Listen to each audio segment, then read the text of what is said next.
The Art of Phlebotomy, Part 1.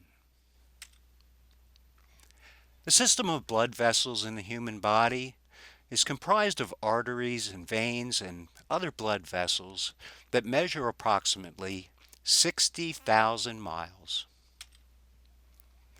Blood is made up of plasma, red blood cells, white blood cells, and platelets, also known as thrombocytes. Blood is routinely drawn by phlebotomists in order to run several laboratory tests. The tests typically include a complete blood count, or CBC, and a blood comprehensive metabolic chemistry panel, known as the CMP. The results from lab tests help detect irregularities in the blood and body systems which may indicate problems. Now let's take a look at the building blocks for phlebotomy. Specifically, we're looking at prefixes.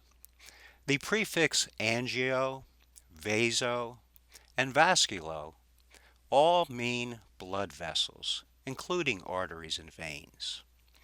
The prefix arterio stands for arteries. The prefixes veno and phlebo mean veins. The prefix erythro means red. The prefix leuco means white. The prefix thrombo means a thrombus or clot. The prefix lympho pertains to our lymphatic or protective system. And finally, two very important prefixes, a and an, mean not. Now we'll take a look at some more building blocks, prefixes, roots, and suffixes. The prefix septi means poisoning, such as septic or sepsis. The prefix toxi also means poisoning. The suffix emia stands for blood. The suffix cyte stands for cell. The suffix raja means an excessive flow of blood. The suffix osis means condition of.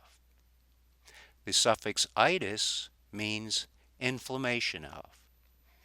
And finally, the suffix ology means the study of.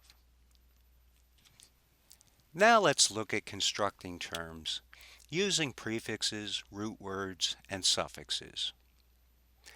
When we take the prefix erythro, meaning red, and add the suffix cyte, meaning cell, our new term is erythrocyte, a red blood cell. Likewise, when we take the prefix leuco, meaning white, and add the suffix cyte, meaning cell, our new word is leukocyte, a white blood cell. We take the prefix thrombo, meaning clotting, again add the suffix cyte, and we form a new word, a thrombocyte, which is a clotting cell, also known as a platelet. We take the prefix lympho, which pertains to the lymphatic system, and add the suffix cyte, and our new word is lymphocyte, which is a lymphatic cell in our lymphatic system that secretes antibodies and protects us. Finally, we'll take a look at thrombo, meaning clotting, and join it with the suffix osis. And our new word is thrombosis, the condition of having a blood clot. We'll construct some more terms. The prefix vasculo pertains to vessels.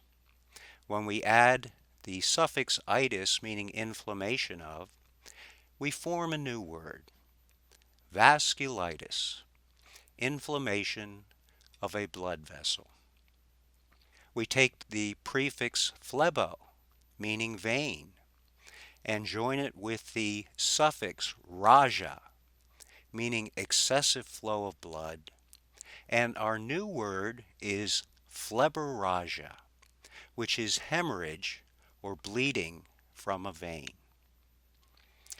The prefix a means not.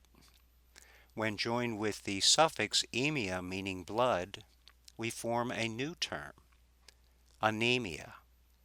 Anemia is decreased erythrocytes or red blood cells in the blood. We look at the prefix septi, meaning poison, and add the suffix emia, meaning blood, and we form a new term, septicemia, systemic blood poisoning, a life-threatening condition.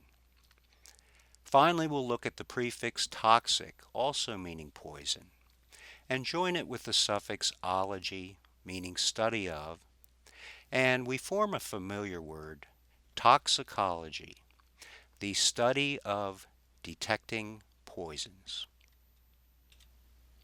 If you enjoy working with people and are patient and compassionate, this could very well be the job for you.